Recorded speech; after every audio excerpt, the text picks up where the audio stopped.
Heather McDonald, ladies and gentlemen, is one of the most insightful writers and speakers in the U.S. She's a contributing editor for the arguably best journal now, Written City Journal, senior fellow at the Manhattan Institute. So, are you let's try to give a picture here. Do you live in Manhattan? I do. I live in Manhattan. I live in walking distance to Central Park. And are you locked down on your own? Well, I believe in exercise. I'm not going to accept this idea. People seem to be interpreting these lockdowns on in as draconian a fashion as possible. I go to the park early in the morning, and then I go out 2 more times a day to get exercise. But there are people in my building who I don't think have been out for weeks of their apartment. This is unfathomable to me. Now, there's also a lot of people who have left the city entirely for their country homes because this place is a ghost town. It's a tragedy to see every single day the city in a complete static, moribund state. So I have a question. I read your wonderful piece in The Spectator. I'm a subscriber to The Spectator because I like to keep everything conservative alive. It's my little way. It's a great journal, and it's published in England, but they have an American edition. We put up Heather McDonald's piece, ladies and gentlemen, up at DennisPrager.com. You and I think so similarly that it actually presents a challenge whenever I have an interview with you. No, I'm totally serious.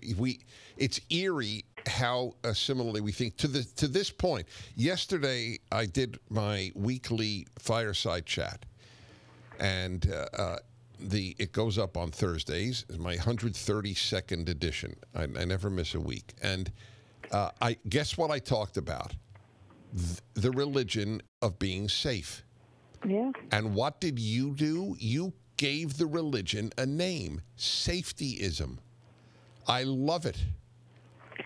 I'm so sick. I refuse when I'm, saying goodbye to somebody on the phone to say, be safe, because it presumes the opposite, that we're not safe, and it's simply not a particularly relevant category as far as I'm concerned. Now, obviously, during this current moment, there are groups that are at extreme risk, and we should do everything we can to protect them. But the idea that we're all going around to each other, perfectly healthy people, even though I'm officially in an age category that has a higher level of risk, warning each other to be safe is just completely ridiculous.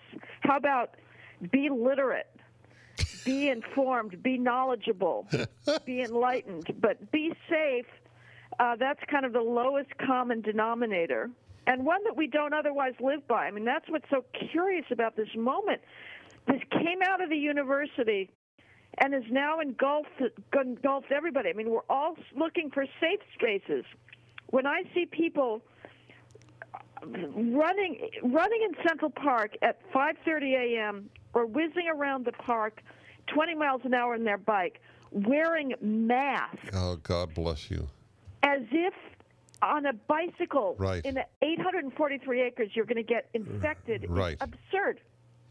Well, I've told my listeners, my realization that epidemiology is voodoo. Some epidemiologists like Johnny Anides at Stanford are true scientists, but by and large it's voodoo. And I knew it because of the secondhand smoke stuff. Yeah. And people actually, do you know that there are now articles in science journals of third-hand smoke? Yeah. It's public health has been politicized for a very long time. Whether it ever was not, I think there was definitely a case time. I mean hold on there, Heather. Forgive me. I gotta break because these are the people who make this show possible. Heather McDonald's piece is up at DennisPrager.com.